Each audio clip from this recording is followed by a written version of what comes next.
জি, আসসালামু আলাইকুম।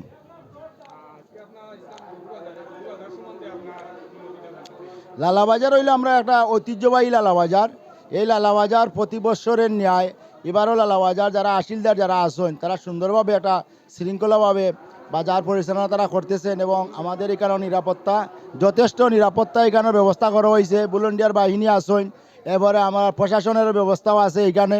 এরপরে গরু প্রচুর গরু উঠছে।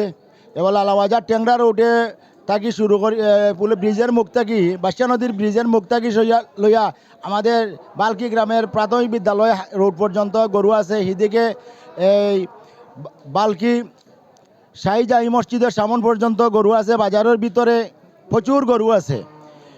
বাজারে সিট হইল 50,000 টাকার ভিতরে হইল গিয়া 500 টাকা, আর 50,000 টাকার উপরে গেলে গিয়া এবং প্রতি 1,000 টাকা হইল গিয়ে 50 টাকা।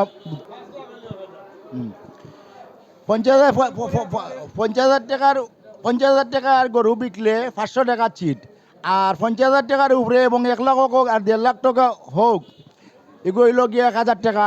1,000 টাকা প্রতি গরু প্রতি হইল 1,000 টাকা চিট। বিসমিল্লাহির রহমানির রহিম। লালাবাজার ঐতিহ্যবাহী লালাবাজার। আর লালাবাজারে প্রতি বছর ন্যায় এই বছরও প্রচুর গরু উপস্থিত হয়েছে। প্রচুর গরু গরুর শুধু সীমানা দেওয়া যাচ্ছে না। গরু যার বেচাকিনা মোটামুটি আজকে মোটামুটি প্রচুর বেচাকিনা হচ্ছে এবং বেচাকিনা মানুষ সন্তুষ্ট আছে, নিরাপত্তা আছে।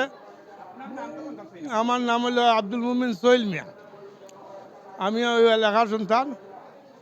তো আমরা ওইখানে নির্বিঘ্নে গরু কিনবেন, কোনো ঝামেলা নেই। আপনারা তো আইসেন সরজমিন দেখরা, আপনারাও দেখবা। আমরা যা কইলাম ইনশাল্লাহ যে বেচা কিনি ওর বালা ওর সুন্দর।